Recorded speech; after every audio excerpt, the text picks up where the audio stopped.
dalam rangka menyiarkan panahan tradisional di kalangan santri dan pelajar.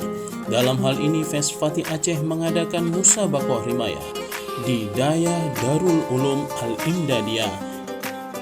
Acara dimulai dengan edukasi panahan bersanad dengan mengenalkan teknik panahan dalam Islam berdasarkan mazhab para imam panahan.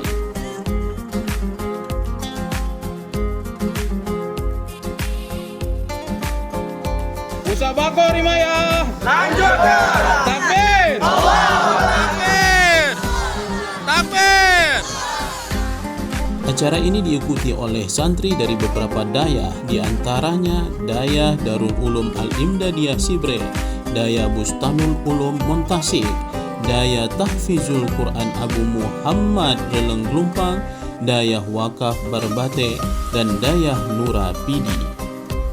Musabaqah rimayah yang pertama ini memperlombakan dua kategori, yaitu kategori anak-anak 10 meter dan kategori dewasa 20 hingga 25 meter.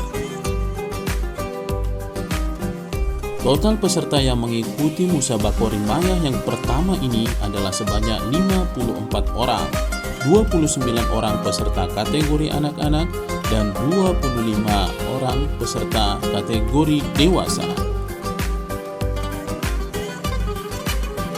Jenis busur yang digunakan pada perlombaan ini adalah jenis horsebow atau yang sering dipakai pada panahan berkuda, di mana busur ini berbeda dengan busur standar atau barebow pada umumnya.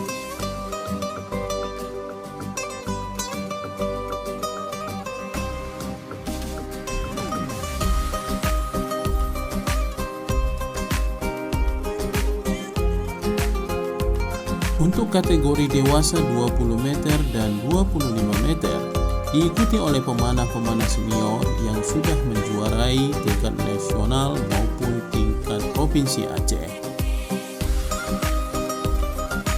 Beberapa di antaranya pernah mewakili provinsi Aceh pada ajang Festival Olahraga Nasional atau Fornas Palembang dan Jawa Barat.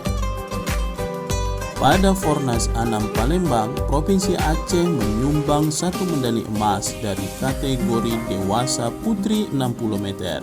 Dan pada Fornas 7 Jawa Barat, Provinsi Aceh menyumbang 1 medali perunggu dari kategori dewasa 70 meter. Semoga kedepannya lahir pemanah-pemanah yang bertakwa dari bumi Serambi Mekah ini. Allahu Akbar.